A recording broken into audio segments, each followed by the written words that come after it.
It's the Fatback 4 Daily, and it is a immediate reaction show to Liverpool 2, Brighton 1. And oh my God, the Reds just do not do it easy, do they? This show, of course, is brought to you by Paddy Power. A bookie's a website and an app. Gamble responsibly with Paddy Power. If you don't gamble, that's absolutely fine. Just to let you know, we won some money on our charity bets today, so we will get to that as we go along. But oh God, these Reds, 40 from 42. Here we go.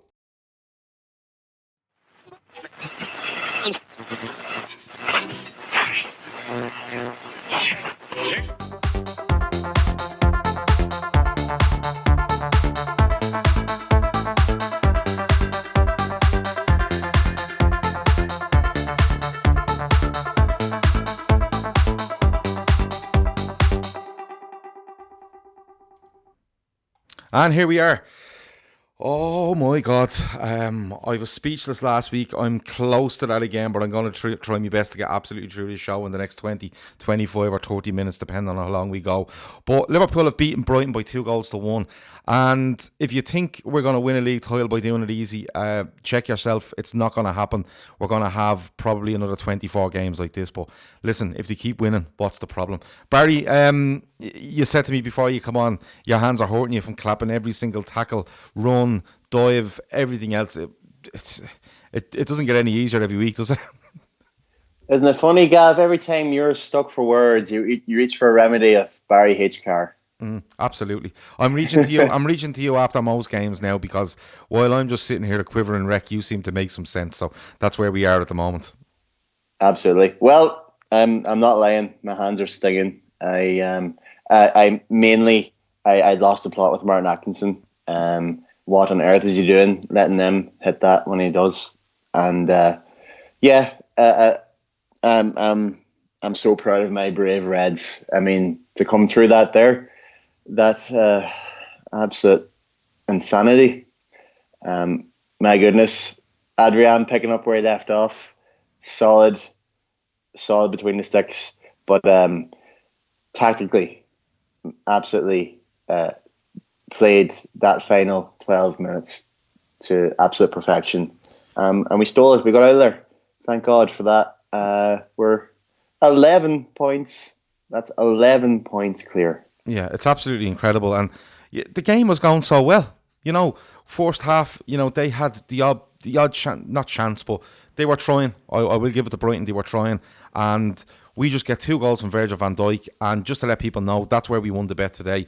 We had €5 on Liverpool to win and Virgil van Dijk to score at any time. It came in it was very low odds, but I think we earned nearly €20 out of it, so it's not bad. I think our money is now up around €75 for charity, so we're on the right path. But we get those 2 goals, Barry, and we're just like, yeah, no problem. Now, we did have a sticky patch before half time, but I thought once we got to half time, this game is dead. I was thinking 3-4-0. It seemed so comfortable, didn't it? It did. It seemed so easy how we got to a 2-goal lead. I mean, just simple as you like. Couple of headed goals, couple of set pieces. Again, I say it, what we're absolutely deadly at. We're continuing this run of being absolutely brilliant at set pieces. And you're spot on. It was completely in hand, completely in control. Brighton, fair dues to them, I think. Listening to a preview of a Brighton fan that didn't have too much positive to say, but I'll say it for them. They have a lot to be proud about there. They give us plenty of things to think about. But in saying that, 2-0, you can only see it going one way. Probably 4 or 5 for Liverpool. You're trying to think, who's going to be next for Liverpool. 2 for Virgil. Jesus, anybody could get on the score sheet. The Robertson tip might have come in. So yeah, the Robertson tip I was hoping for at half time, to be honest. I really was. That was probably the big one. So I think what you're seeing is just the lack of control with the absence of a certain resilient defence midfielder. Yeah, there's loads of comments coming in here. Chris Brack says 40 points from 42 is an amazing return. Fans who obsess over playing well need to get a grip. Alisson needs fining for that stupidity. Brighton's chances were routine until the red card. Yeah, I agree with most of that. I thought him. I'll get to the sending off completely in a minute, or in depth, I suppose. But I thought him forced you. He's a bit unlucky, but then I watched the back and I'm like, no, he knew exactly what he was doing. Chemical Kev had 3-0 and VVT to score any time, 45-1. Oh, so unlucky, man. Stephen Hackett, we are getting complacent. You can see it from front three. Need to start firing now. That's a fair point. I think there was a little bit of that in the front three today, and our 2 goals come from set pieces. We did have some good chances, but listen, if we're going through a dodgy spell, which I don't even think you can call it that, but a below par spell, and we're still winning games, it's really looking good for the future, I think. The Acadian says everything changed when we took Salah off. Fear factor gone and Brighton grew in confidence. Another fair point. PW says this team is doing better than my Championship Manager team, and I'm cheating. It's amazing. My Championship Manager team has stalled. It's not Championship Manager, Football Manager. I haven't played it in about 5 or 6 days. I'm doing really well with Grasshopper Zurich, so I will update you during the week on that. Chris Brack, to be fair to 10 men, I thought the game management for the last 15 was very good. Barry agrees, I know, with that. Limited Brighton chances. Kev O'Sullivan says that Chris is dead right, 100%. Alisson knows everyone a drink, and the front three were very quiet today, says Chris. But just on the way Brighton played, were you surprised? Because we did have, I think at the end it was close enough 50-50 on possession, but they did give it a go, didn't they? More so than I thought they would. Yeah, isn't it? The advice that they give to these teams now is there's no real point sitting back, because ourselves and City, will eventually break you down. So you might as well come and try and get on the score sheet. Try and give us something dynamic to think about. Front three just disjointed today. Again, if they're slightly off it, it's the final pass, and just I'm struggling to see why are you panicking, Sadio, when you're in certain positions. He's opting for a headed pass, when really just take it down and control it and make a more straightforward pass. And a bit of that crept in, and I'm not saying the fear factor went. I think it's just a case of, we can now push Lewis Dunk higher up the pitch, and we can throw on a second striker. This is the things we're afforded to Brighton when you do take off that extra threat in Salah. But in saying that, Salah is still clearly favouring that ankle since the Chartery challenge. Yeah, and it's absolutely true. Yeah, it's clearly not going away fast. And the best thing for him might be, once we get past the derby and the last 2 couple of league games, he'll have that probably extended break, which takes in the League Cup game and the semi-final of the Club World Cup. So hopefully that's an appropriate time to set him out, and he gets plentiful rest. The Acadian says Lallana was dreadful. I couldn't understand why he didn't just put Keita on. We're up in the game, put him on and play him. If you're looking to bring him into the team, that was the time to do what I thought. Kevin Sullivan says wasn't surprised at Brighton at all. Potter has a 6-year contract, and his instruction is to stay up playing good football. Brighton played well, says Chris. They know how a smaller team should play, attack when the opportunity presents itself rather than defending all the time. Emma asks, 1 game or 3, miss Everton or Bournemouth? This is the big question going around at the time, or at the time of it happening, and after the final whistle. And up until now, I've seen various things. He misses Everton. I've seen he misses Bournemouth because there is a 7-day delay on suspensions. I've seen it's a 2-game ban. I genuinely don't know. I haven't had time to go and look it up. But if anybody wants to get to the rule book, i.e. Chris Brack, who knows everything, and tell me what way this is going to work with regards to the ban, let me know. Stephen says, fair play to Brighton, just like Newcastle. If you have a go with no fear, you never know what you might get from a game. They did play progressive football when they could, but we were in complete control, and 1 ball over the top, and Alisson comes out. Just staying on the sending off, Barry, right? I've watched it back a couple of times. I did say forced first instance I thought he just jumped and I hit him, but he has the hand out there and he deliberately leaves it there. You know, it's I don't know. You said he's really stupid. Chris, I think it's a stupid thing to do. Chris Brack says he owes everyone a drink. He wants them to be fined. What's his thinking there? Because he looks like he's coming for it, then he stops, and then he looks like he's going again. Should he just come all the way at the very beginning and look, if the guy gets it past him, he gets it past him. Lovren trying to get back on the cover. Is he just a bit indecisive and that cost him in the end? Can I offer him an excuse? Can I say that perhaps he's just lost his bearings a touch, and you know he sprinted out there, got to the ball, perhaps way sooner than he would have liked. I mean, does Lovren do him any favors? You know, they're both obviously getting very close to each other, and somebody has to make the decisive move, and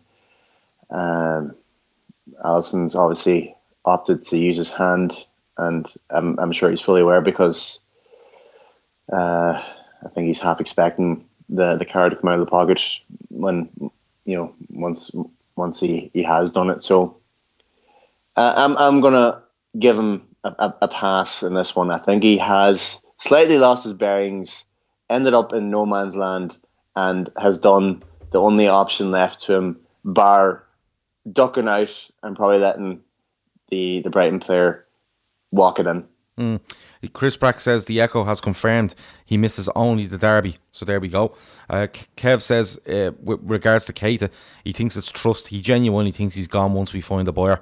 That was a good time to bring him on, and by not doing so, he feels that he's out the door. We'll have to wait and see. Jussi says Atkinson was happy to screw us. No rule against it, though. It was deliberate. One match ban, depending on Atkinson's reports, is not read. I think it's fairly straightforward. He stops a goal scoring opportunity. I think it's a 1-game ban. I think a 2-game ban can only be done for dissent, and a 3-game ban I think is for, you know, dangerous play. So we'll have to wait and see on that. The Acadian said he had too much time to think about what to do, and what to do about it, and he just reacts. And says only our Brazilian goalies get sent off nowadays. Yeah, I know where you're going with that. Let me see. Not Red says we are riding our luck. We are a little bit, but having said that, it was just one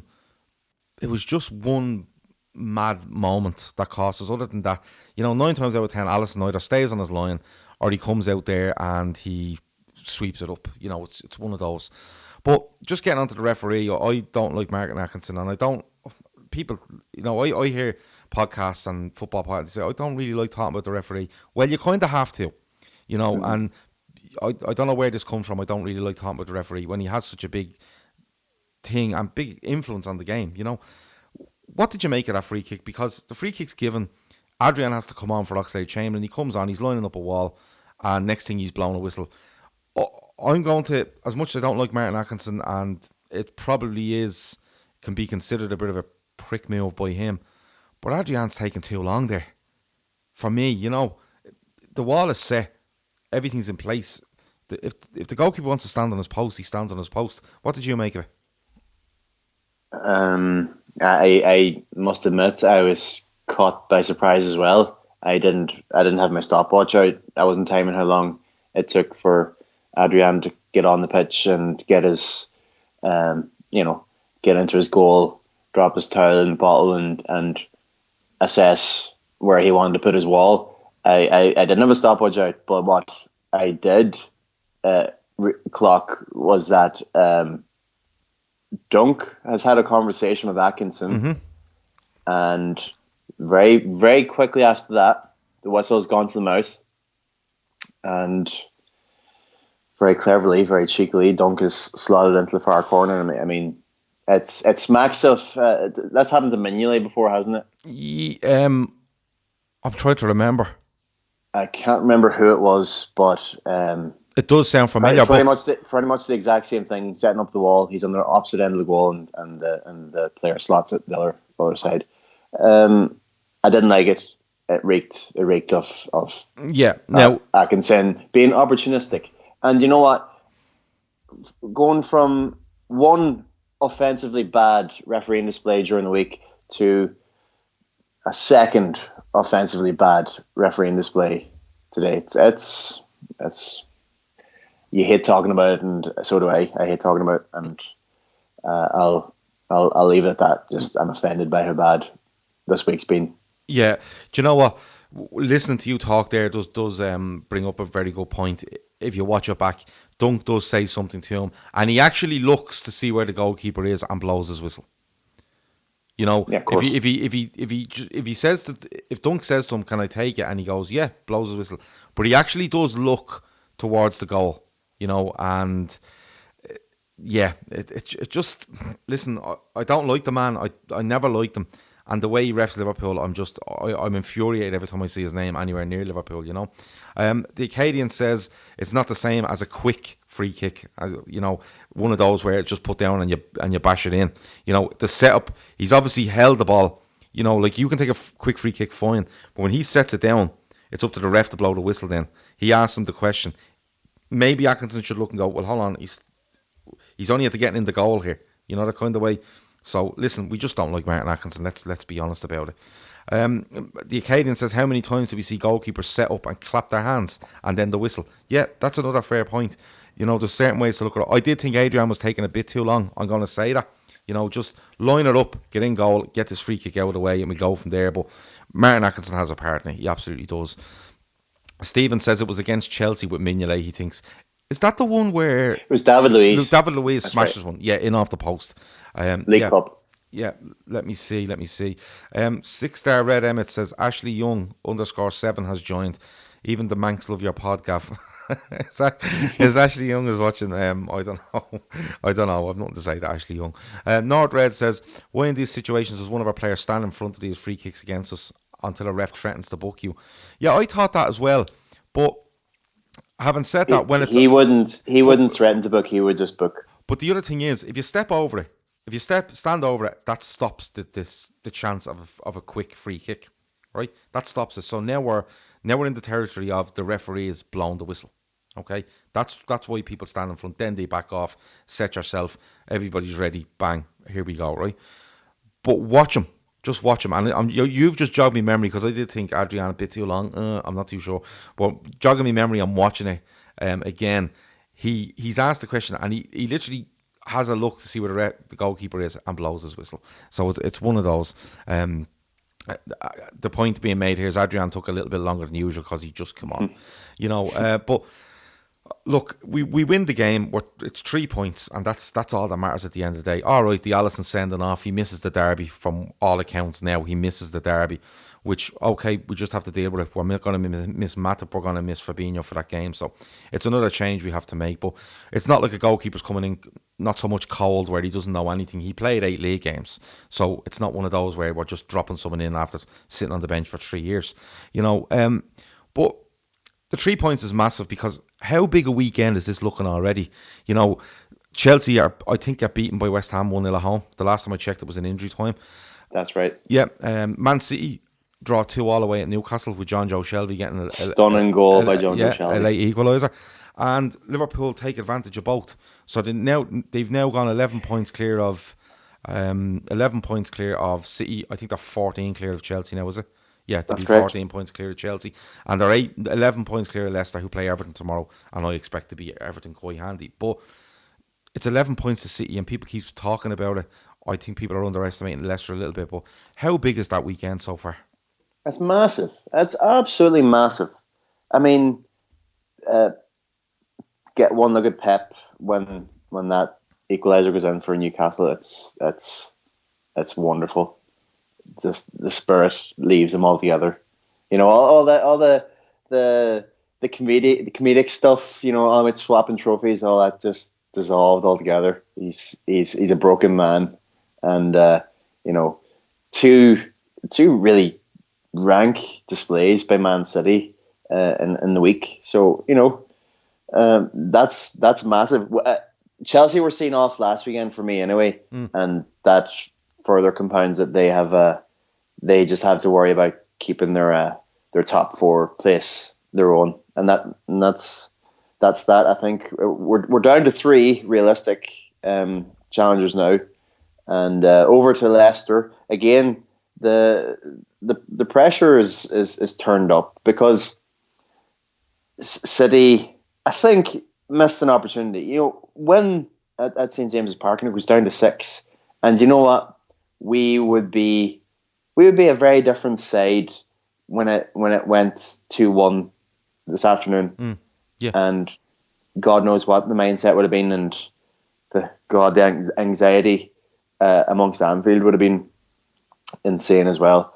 So no, it's no underestimating this. This is one of the major weekends, major power shift this weekend. It does look like that. And if Everton for some reason went out and got a result at Leicester, and even if they took a point, and you're looking at 10 points clear of everybody, it's absolutely massive. Cooler is asking the question again: is it not Bournemouth because of a 7-day ruling instead of Everton? The Echo are saying it's Everton. So we'll just have to wait and see. Chris's team for the derby will be Adrian, Trent, Lovren, VVD, Robertson, Henderson, Wijnaldum, Keita, Salah, Firmino, Mane. Use Chamberlain as an impact sub for the last 30. Stephen reckons it's City, nobody else. I don't know. Like we're 14 games in, we're approaching halfway in. And they're more points behind us than Leicester are. Man City 1 win in last 5 comps. Sorry, 1 win in last 5 in all comps. Draws with Atalanta, Newcastle and Shakhtar. No European football for Leicester is a massive advantage for them, says Kev. That's what I'm thinking of as well. North Red says, Brenda, lovely human being, takes Arsenal job. Leicester buckle. I don't see that. Not for a minute. No, I don't see not it. A chance. I really don't. I think he'll definitely give Leicester a go to the end of the season at least. Arteta is the man for me, I think. Pochettino apparently has been ruled out. Allegri is being linked. The guy off Wolves, I forget his name as well, but he's being linked as well. Nuno Espirito Santo. There you go. And I'm glad you came along today. Carl says, don't forget, lads, Leicester have to play City, Chelsea, United, etc. I think they played United and lost Old Trafford. Next they have Leicester and United, sorry. No, he's saying about Leicester. They've played Chelsea and drawn away. They've lost away to United. They do have to play City. They play City while we're away in the World Club Cup. So it's one of those. If Roger goes to Arsenal, that would derail Leicester. Can't see Arsenal playing 14 million compensation. Champo says, proud of the team today after a crazy 5 minutes in the past. We probably wobble, but showed maturity. That's absolutely fine. If Rodgers goes to Arsenal, they would derail Leicester. Can't see Arsenal playing. Sorry, I've read that again. Arsenal want Rafa. I can't understand why any of these teams that are losing managers aren't looking at Rafa Benitez. I really can't. For various reasons, for all the different clubs. I really can't understand. Is Rafa a free man at the minute? No, he's in China, but listen, he definitely has something in his contract that if anything happens, he's allowed to go back to the Premier League. He has to. He would have to have something written in there. But it's lovely I cannot read today. Lovely assists by Trent today, says Acadian. Yeah, 2 more assists for Trent and 2 good headers by Van Dijk. It's good to see Van Dijk getting on the score sheet. He hasn't in a little while, if I remember rightly. So to see him get on, it's really good. Liverpool versus everybody says he's late in here. He says, does the keeper miss 1 or 2 or more? It looks like 1. There is confusion over whether it's Bournemouth or whether it is Everton during the week. We'll go and check that up and we'll see how we get on. The Chinese season is nearly over, I think, says Kev O'Sullivan. But look, I still think Rafa has something in his contract there that will allow him to go. But look, before we finish up, Barry, we are going to do more in depth on this game tomorrow on the Fatback 4. That will be on at 9 o'clock tomorrow evening, live only on YouTube. So anybody that's watching and is on Periscope, just go and get yourself onto YouTube, subscribe, and as soon as we go live, you will be able to see it. Chris Brack says another big positive is it looks like we're getting our selection boxes. Yeah, the selection box and watch is in full flow, and I think it's if we're 8 points clear, is it, when we come back from the World Club Cup? I think it's something along them lines, but I know I'm in for a selection box. So before we go, man of the match for you, Barry? Virgil van Dijk. Yeah, I think it's hard to argue. 2 goals from a defender is it's a really good way to stake your claim, I suppose, for man of the match. It's a good way to remind whoever's in charge that Virgil van Dijk has been the best player of 2019 without a shadow of a doubt. Yeah, well, there's going to be a bit of look. It's look, I don't really care. Once it's once it's a league title win, he can have whatever he wants. I'll get a Ballon d'Or moulded up for him if he wants. I'll paint it in gold and I'll give it to him if he wants. Will Gav and that word that kills him be on the fatback? I don't know what that means, but well, what is the lineup for the fatback four? It's myself, it's Grizz, and it's Chris on tomorrow night. Grizz is back from Israel. Grizz is back. I don't understand what that question was, so if you want to reword it and throw it into me. Northred says, big deep breath, Everton next, you'll never walk alone. Stephen says, now I've calmed down, we are playing in second gear, someone's going to get a whopping soon. We'll have to wait and see. Chris has man of the match for VVD, special mention to Lovren, who played very well. That ball over the top again, I'm not happy with him over it, but look, it's another win, it's another 3 points. Liverpool are 40 points from 42 at the moment, are 11 points clear in the Premier League. Barry, thanks a million for joining us. Gav, let me just say, I believe, and there is no stopping these relentless Reds. Good stuff. I thought you were going to finish that with I believe the children are the future and break into song, but not this week. That's been it. That's for Fatback 4 Daily. This will be out for download later on. As I said, Fatback 4 tomorrow, 9 p.m. YouTube only. Come and join us then for a more in-depth look with myself, myself, Grizz and Chris. Talk to you then. Over and out.